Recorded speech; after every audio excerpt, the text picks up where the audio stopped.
श्रद्धाशील बंधुओं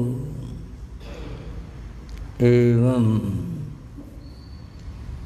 श्रद्धाशील बहनों, आज मैं आपको एक ऐसा प्रसंग प्रस्तुत कर रहा हूँ जिसमें हमें भावना का बोध होगा, भावना के साथ पुरुषार्थ का बोध होगा और पुरुषार्थ इस आत्मा को कितनी ऊंचाइयों पर ले जाता है इसका पता चलेगा। बंधुओं, भगवान महावीर के युग की बात है। उस जमाने में सिंधु सौवीर नाम का एक देश था। ये तो आप सभी जानते हैं कि भारतवर्ष पहले अनेक राज्यों में बटा हुआ था। ये जो राज्य थे, इन राज्यों के सबके अपने अपने राजा हुआ करते। यही राज्य आगे चल करके अंग्रेजों के समय में स्टेट कहलाने लगी थी। हर एक स्टेट स्वयं में प्रभुता संपन्न राज्य थे। सबके राजा और उनके अपने राज्य, सेना, जो भी एक राजा की बातें होती हैं वे सब थी। मैं जिस देश की बात कर रहा हूँ वो देश वर्तमान का पाकिस्तान में स्थित जो सिंध प्रदेश है इसकी बात है। पहले तो पाकिस्तान था ही नहीं। ये तो आज़ादी के समय में जब बंटवारा हुआ देश का तो कुछ राज्य उधर चले गए और अधिक राज्य इधर रह गए। जो सिंध प्रदेश है यही पहले सिंधु सौवीर देश कहलाता था। इस देश की राजधानी थी, उसका नाम था वीतिभय नगर। थोड़ा हम ध्यान देंगे। वीतिभय जहां भय व्यतीत हो गया, खत्म हो गया, जहां लोग बहुत आराम से, चैन से, सुख के साथ में रहा करते, उसका नाम वीति भय नगर था। अब किसी देश में सुख शांति हो, अमन और चैन हो, तो इसका अर्थ है वहाँ का राजा निश्चित रूप से श्रेष्ठ होगा। राजा अच्छा है, ईमानदार है, दयालु है, करुणाशील है, प्रजा के दुख को अपना दुख मानता है, वही प्रजा का कुछ हित करेगा और प्रजा को सुखी बनाने का प्रयास करेगा। सिंधु सौवीर के राजा बातों में नहीं, यथार्थ में ऐसे थे। ऐसे राजा का नाम आप जानना चाहेंगे। उसका नाम था उदयन। क्या नाम लिया था? उदयन। उदयन राजा बहुत नेक और धार्मिक था। उसके धार्मिक होने का भी कारण एक बना। कारण ये बना कि वो कभी उस समय के भारत में जो इधर का भाग था, इधर आया था, तो उसने पहले कभी जैन संतों के दर्शन नहीं किए थे। जब कभी मैं किसी परंपरा का नाम लेता हूँ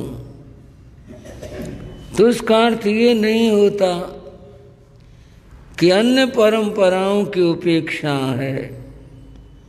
कहानी जिसकी है नाम उसी का होगा।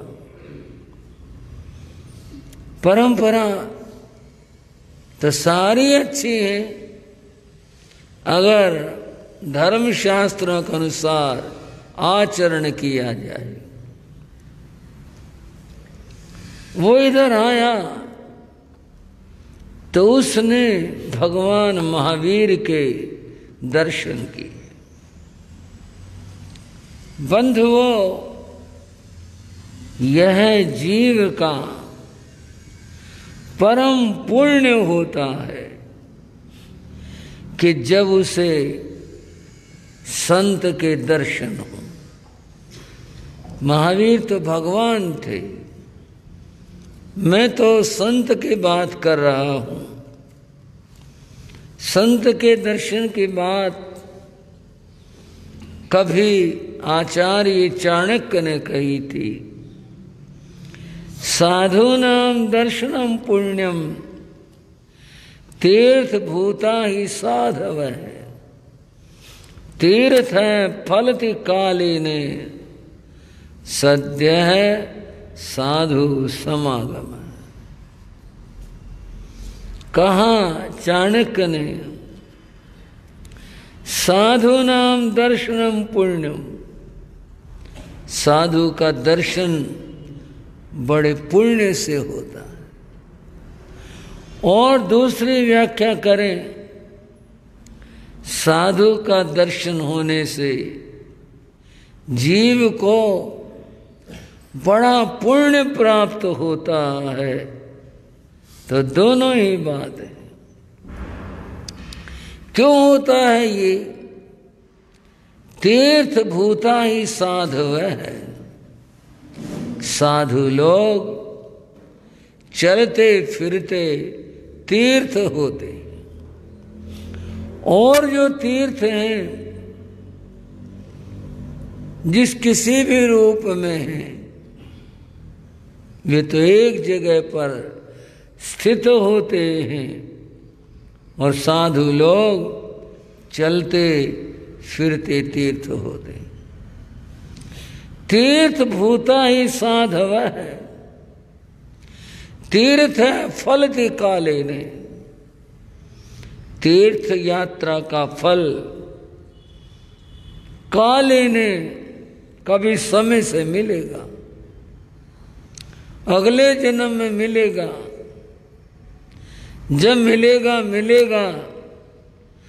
सद्य साधु समागम है।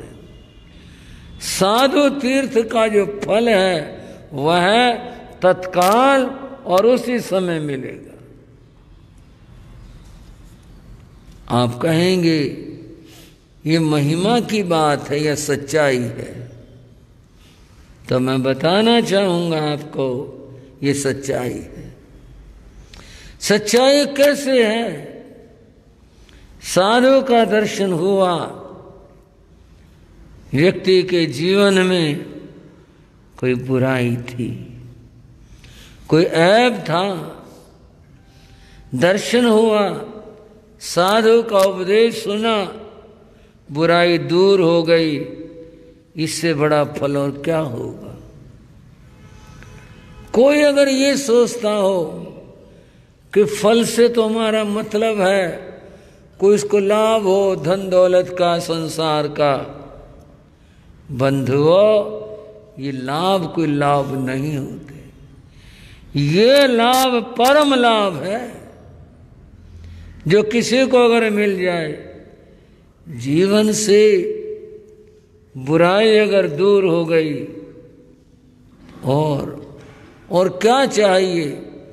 मलिन जीवन पवित्र हो गया, और व्यक्ति न जाने कहां से और कहां चला गया, कहां पहुंच गया, किस तरह है उसकी आत्मा का कल्याण हो गया।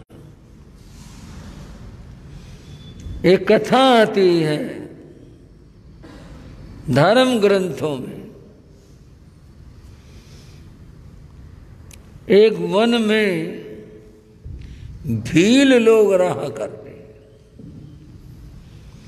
आपने भीलों के बारे में सुना होगा, इतना ही सुना होगा कि ये लोग जंगल में रहते हैं, शिकार करते हैं, और भी कई बातें हैं। पशुओं का ही नहीं, मनुष्यों को लूटने का काम भी करते। हो सकता है आज परिवर्तन आ गया हो, लेकिन पहले तो ये लूटने का काम करते थे। उसमें भी एक बात थी, कोई आदमी ये देखे वे भील सामने आ गए हैं, और कोई हाथ जोड़कर यूं कहे, लो जी ये मेरा सामान है, ये ले लो, मेरी जान छोड़ दो। कोई ये कहे।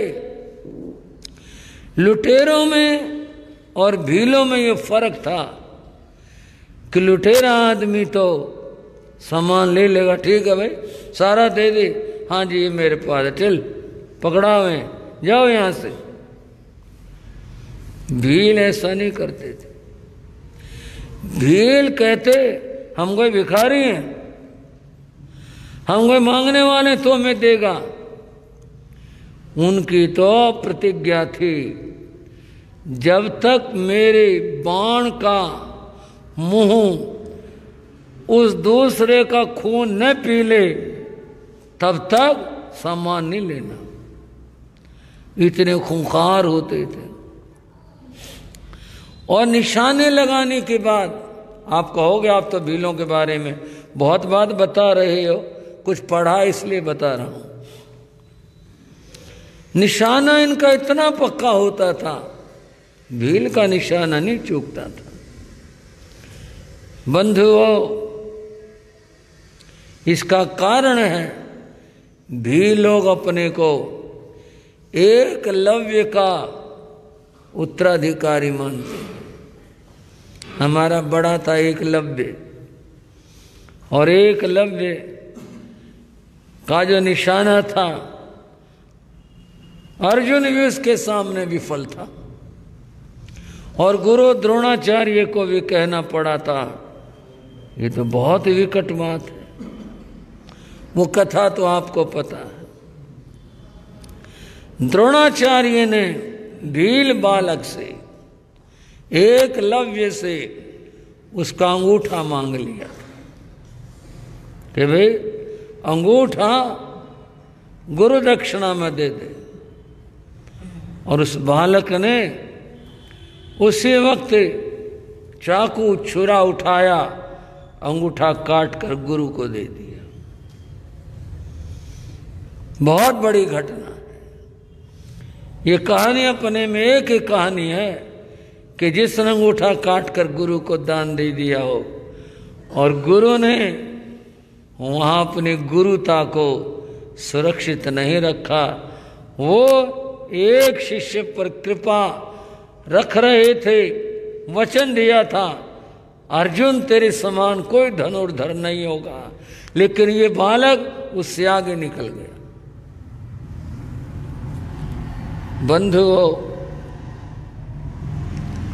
उसके बाद से भील बालक एकलव्य ने अपने 2 उंगलियों से इनसे धनुष्मान बाण चलाया था। जबकि तरीका इसका होता है, अंगूठा लगे तो बाण खींचे, उसने इन 2 उंगलियों से काम किया था। आप ताज्जुब करेंगे, आज भी भील जो धनुष बाण का प्रयोग करते हैं तो बाण 2 उंगलियों से खींचते हैं, अंगूठे का प्रयोग नहीं करते आज भी। अब जो कुछ बताया जाता है वो किताब और ग्रंथों से ही बताया जाता है। एक व्यक्ति ने भीलों पर काम किया था, वो मुझे मिला था। उसने बताया जी मैं भीलों के बीच रह के आया। उसने पीएचडी की थी इसके ऊपर, भीलों के जीवन के ऊपर, कि भील इसका प्रयोग नहीं करते। मैं एक भील की बात बीच में बता रहा था। उसका नाम कुरंग भील था। जो भीलों का काम होता है वही काम वो करता था। उस भील ने एक दिन अपना धनुष बाण संभाला था और जंगल में निकल गया था। यही बस कोई मिले, किसी को लूटो, निकल गया था।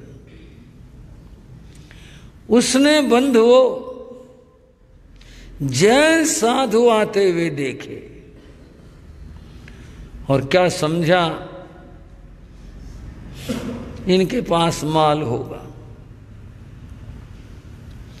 और वह निशाना साध करके बैठ गया कि ये मेरे निशाने में आएंगे और मैं बाण मारूंगा और फिर लूटूंगा।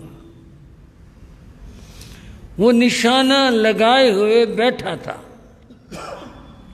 क्या संयोग बना, अद्भुत बात है। और मैं बता रहा हूं संत दर्शन की बात को। उसकी धर्म पत्नी, उस भील की पत्नी उसका खाना लेकर के आ गई। पता होता ही आज वहां मिलेगा, उस इलाके मिलेगा, उधर कहीं होगा। उसने देखा मेरा पति निशाना लगाए हुए बैठा है, किसका शिकार कर रहा है ये। उसने देखा, उसकी नजर गई, जैन साधु आ रहे हैं। उसकी पत्नी जानती थी जैन साधुओं को। जानने का कारण एक था, वैसे तो वहां क्या काम पड़ता है, कारण था कि शहर में भी लोग नहीं जाते, क्योंकि पुलिस का चक्कर होता है। पुलिस तो लुटेरों के पीछे रहती है। इनकी स्त्रियां शहर में सामान खरीदने जाती हैं, और जो जंगल की छोटी मोटी चीजें होती हैं, जो भी रहती हैं बेचने की, वो इकट्ठी करी, शहर में बेचाए, वहां से कुछ सामान ले आए। उनकी स्त्रियां ये काम करती हैं शहर में जाने का। उस भील की पत्नी शहर में जाती थी, और एक दिन वह अपना कुछ सामान, जो जंगल के ऐसी चीजें होती हैं साधारण सी, या कुछ चीजें पेड़ों के कुछ और, वो एक हवेली के बाहर बेचने लग रही थी। और सेठानी उसका माल देख रही थी, और देखा क्या चीज है। ऐसी चीजें होती हैं, हाथी दांत की कोई चीज होगी, कुछ और होगी, जंगलों की चीजें। वो लेना देना चल रहा था। इतने में वहां संत आ गए। कहां भला? वहां जब वो माल बेच रही थी भील की पत्नी। संत आए तो सेठानी ने सारा सामान छोड़ दिया और खड़ी हो गई, और खड़ी होकर इसने हाथ जोड़े, नमन किया, गुरु महाराज पधारो। वो भील पत्नी एक बार तो डर गई कि ये कौन आए, और जब वो अंदर लेगी तो उसने कहा भाई ये कोई पुलिस या ऐसी तो कोई चीज है नहीं, ये घर में लेगी। उसने भी थोड़ा झांका, उसने देखा, उनको उसने भोजन दिया, और भोजन भी वो बार बार कह रही थी महाराज ले लो जी, ये ले लो। वो कहा नहीं बहन, नहीं हमें नहीं चाहिए, थोड़ा दे दे, कम दे दे। आहार लेकर के संत बाहर आए। उसने बड़े गौर से देखा, अच्छा ये हैं ऐसे। संत चले गए, सेठानी आई, हाँ बहन ना दिखा, सामान दिखा जो मैं देख रही थी। बोले सामान तो ये है आपके सामने, पर एक बात बता दो, ये कौन आए थे तुम्हारे घर में? ये कौन आए थे? ये तो हमारे गुरु थे। ऐसे गुरु कैसे थे? कैसे, किस तरह के थे? ये हमारे गुरु होते हैं, ये जैन गुरु होते हैं, ये बहुत त्यागी होते हैं, और ये अपना भोजन नहीं बनाते, ये तो बस घरों से आके ले जाते हैं। तो आज हमारा भाग्य था जो हमारे घर जैन संत आ गए, हम लोग इन्हीं को मानते हैं। अच्छा तो और क्या, ये पैसा टका भी नहीं रखते हैं, बहुत थोड़ा सामान रखते हैं। उसने कुछ बात बताई। उस भीलनी ने ये जाना कि ये जैन साधु होते। वो अपना सामान बेचकर चली गई। कालांतर मुझसे कहीं कोई साधु मिला तो हाथ जोड़ लेते कि भी ये ऊंचे गुरु हैं। वहीं क्या करती भाइयों? हाथ जोड़ ले। आज उसने देखा कि उसका पति निशाना साधे हुए तैयार था, बस क्षणों की कमी थी, और सामने जैन साधु थे। उसने देखा तो एकदम से बोले ओहो, गजब हो जाएगा, जुल्म हो जाएगा अगर इसने ये काम कर दिया तो। मिलने के नाम पर इनके पास कुछ नहीं मिलना, और इतना बड़ा पाप हो जाएगा। हम तो आगे ऐसे हैं, हम तो आगे पाप करते हैं, और ये पाप भी कर दिया ना, फिर तो नरक में भी ठोर नहीं मिलेगी।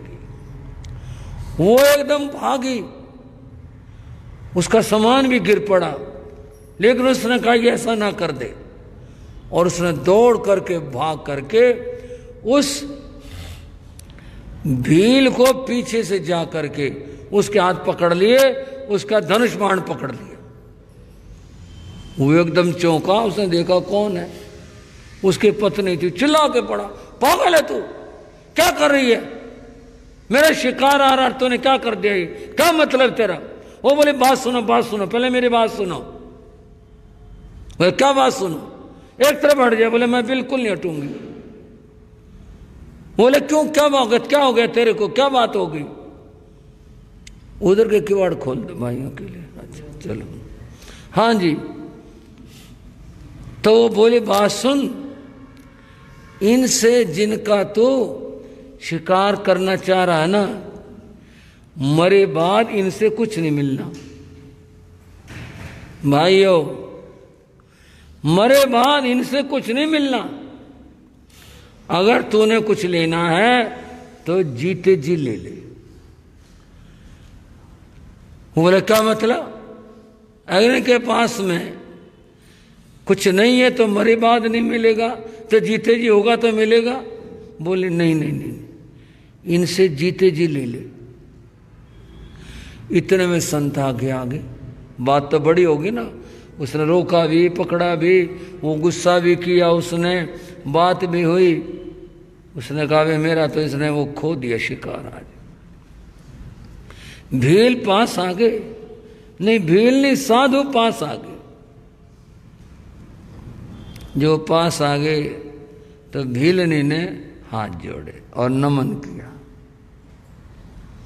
उसका पति देखता रह गया, ये तो इनको जानती है, ये क्या मामला हुआ? इसने से हाथ जोड़े, सिर झुकाया, उन्होंने आशीर्वाद दिया और पूछा बहन हम तो रास्ता भूले भटके फिर रहे हैं, एक तो मैं रास्ता बता दो, और बहन यहाँ जंगल में तुम किस तरह से हम समझ नहीं पा रहे। बोले महाराज हम लोग तो भील लोग हैं, ये मेरे पति देव हैं।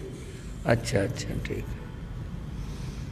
रास्ते की बात उसने बताई, महाराज आप गलत आ गए, आपको इधर से नहीं उधर से, जो भी रास्ता था वो बताया, आप उधर से जाना और मैं आपको रास्ता बता दूंगी। फिर वो बोली महाराज मेरे पति देव को कुछ दे दो। वो देखे ये मेरे को दिलाएगी, हम ऐसे कोई लेते हैं किसी से? हम कोई भिखारी हैं, हम तो अपने रोटी कमाते हैं। बोला नहीं नहीं हम नहीं लेते, हम नहीं लेते। वो बोली पति देव सुन तो लो, सुन तो लो, रुपए पैसे का मामला नहीं है, हम क्यों लेंगे? बात तो सुनो तुम। संत भी समझ गए कि धर्म पत्नी तो इसकी जो है धार्मिक है और ये नास्तिक आदमी है। संत वहां रुक गए और उन्होंने उसको उपदेश दिया, और उपदेश ऐसा दिया, ऐसा समझाया, उसकी समझ में आ गई कि शिकार करना तो पाप है, जीव मारना तो पाप है। ये बस अवसर के बात कहूं, उसका भाग्य कहूं, पुण्य कहूं, उसकी समझ में आ गई ये बात। बोला अच्छा ठीक है, मैं आगे से शिकार नहीं करूंगा। गुजारे के बाद बोले चलो और किसी तरह गुजारा करेंगे, लकड़ियां बेचा करेंगे और काम करेंगे। अब ये संत कह रहे हैं कि शिकार नहीं करना, जीव नहीं मारना, नहीं मारेंगे। उसने तो जी धनुष तोड़ दिया, बाण जो था वो मोड़ दिया, फेंक दिया। बोले लो जी छोड़ दिया से। उस दिन के बाद मांस नहीं खाया, जीव नहीं मारे, लकड़ियां बेच करके अपना गुजारा चलाया था। उस व्यक्ति ने, कथाओं की बात कुछ ऐसी है, कुछ कथाओं के अंदर अंतर होते हैं। कुछ कथाओं में लिखा है ये जीव, ये भील आगे जा करके महावीर बना। बोलो भगवान महावीर स्वामी के। बंधु साधु नाम दर्शनम पुण्यम, साधु का दर्शन तो बड़े भाग से होता है। तीर्थ भूता ही साधव है, साधु साक्षात चलते फिरते तीर्थ होते। तीर्थ है फलति काले ने, तीर्थ यात्राएं, तीर्थ स्नान, तीर्थों पर जाना, ये तो अगले जन्म में फल देते हैं। सत्य है तत्काल उसी समय साधु समागम है, साधु तीर्थ उसी समय फल देते हैं। अब फल दे दिया ना उस भील को, साधु का संग हुआ, एक बार हुआ तो जीवन बदल गया ना, सारे पाप धुल गए। पानी से जल स्नानान मल त्याग है, पानी से केवल शरीर का मैल दूर होता है। और सत्संग ये तो आत्मा के ऊपर लगे हुए पाप मल को दूर कर देता है। बात किसकी चली थी, है याद कुछ? किसकी? हाँ जी याद है जी, याद है भाई हमारे श्रोताओं को। इसका मतलब मैं ये मान कर चल रहा हूँ अब कि व्याह मेरी बात ध्यान के साथ सुन रही हैं। बंधुओं, वो उदायन आया था इधर, उसका काम नहीं पड़ा था पहले कभी, उधर संत जाते ही नहीं थे, सिंध देश में काम ही नहीं था। इधर आया तो उसका काम पड़ा, उसने महावीर के दर्शन किए, वो तो गदगद हो गया जी। ऐसे ऐसे परमात्मा उसके दर्शन हो गए। कहते जो नौछावर हो जाए वो तो ऐसा हो गया। हाथ जोड़ के भगवान से बोला मुझे कल्याण का रास्ता बताओ। भगवान ने उसे उपदेश दिया, कल्याण का रास्ता बताया उसको, और बताया कि पापों की निवृत्ति, पापों को छोड़ दो, धर्म करना शुरू करो। साधना बताई, जैन साधना बंधो अणुव्रतों और महाव्रतों के रूप में होती है, वो उसे समझाई। महाव्रत तो उसने कहा जी मैं पालन नहीं कर सकता, मैं जो अणुव्रत हैं इनका पालन करूंगा। भगवान ने उसे अणुव्रत दिलाए। उसके बाद प्रतिज्ञा लेकर उसका जीवन धन्य धन्य हो गया।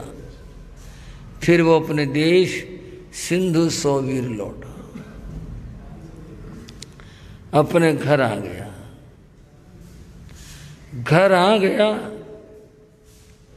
आने के बाद घर पर उसका जीवन अब परिवर्तित हो गया।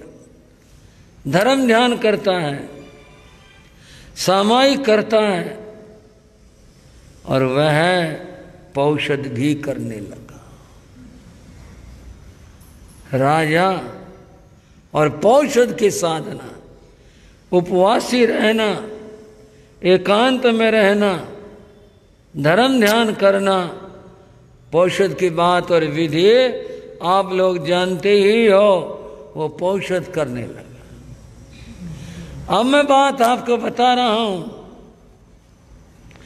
भगवती सूत्र से। किससे? भगवती सूत्र से। भगवती सूत्र में आया उस राजा की बात, उसकी कथा।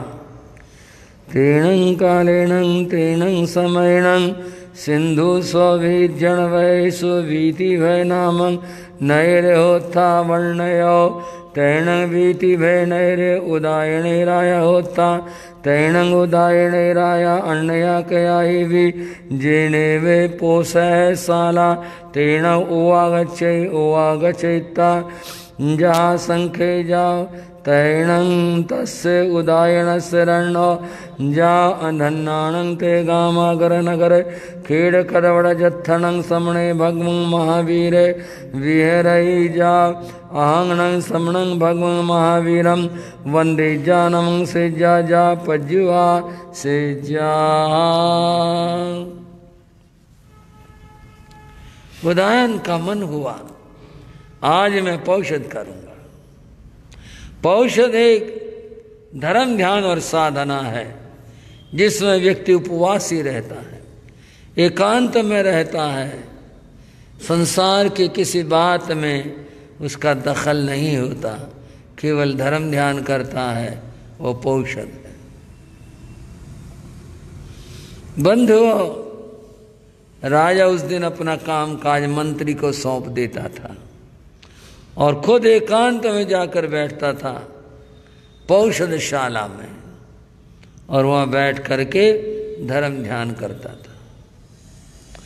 उस दिन भी वह उदायन पौष्यशाला में गया, एकांत में बैठा, गृहस्थों वाले कपड़े हटा करके धर्म साधना के कपड़े उसने धारण किए और बैठकर उसने सबसे पहले श्रमण भगवान महावीर को वंदना की।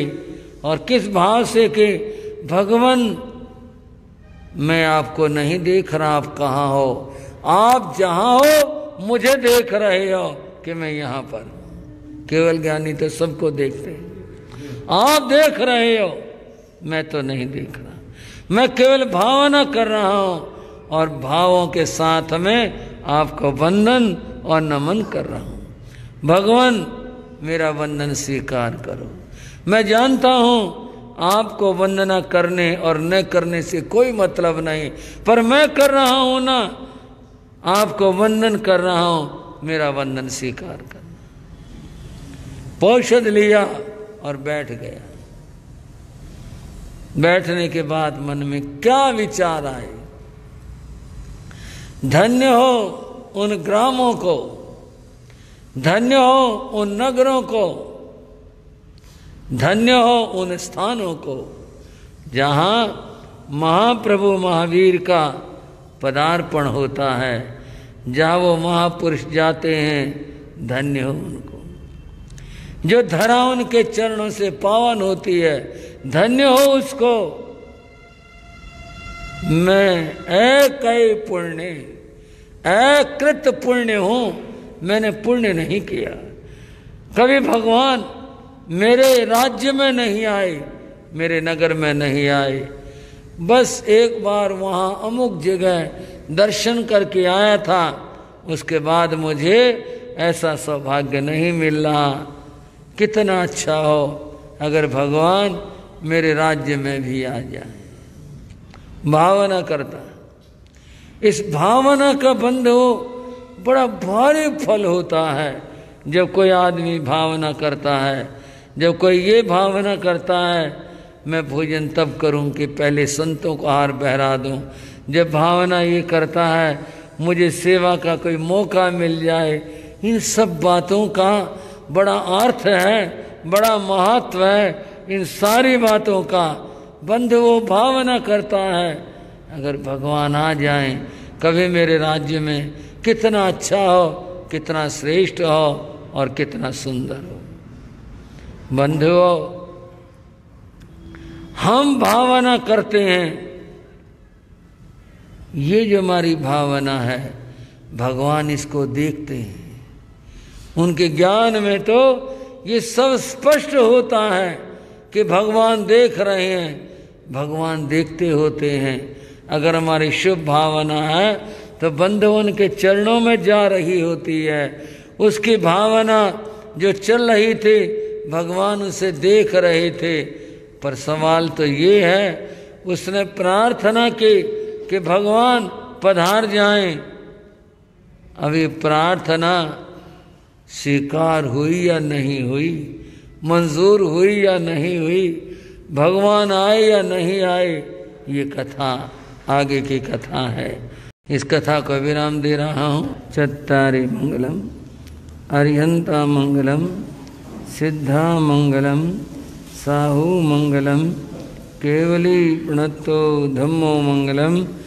चत्तारि रघुत्तमा, अरिहंता रघुत्तमा, सिद्धा रघुत्तमा, साहू रघुत्तमा, केवली प्रणतो धम्मो रघुत्तमो।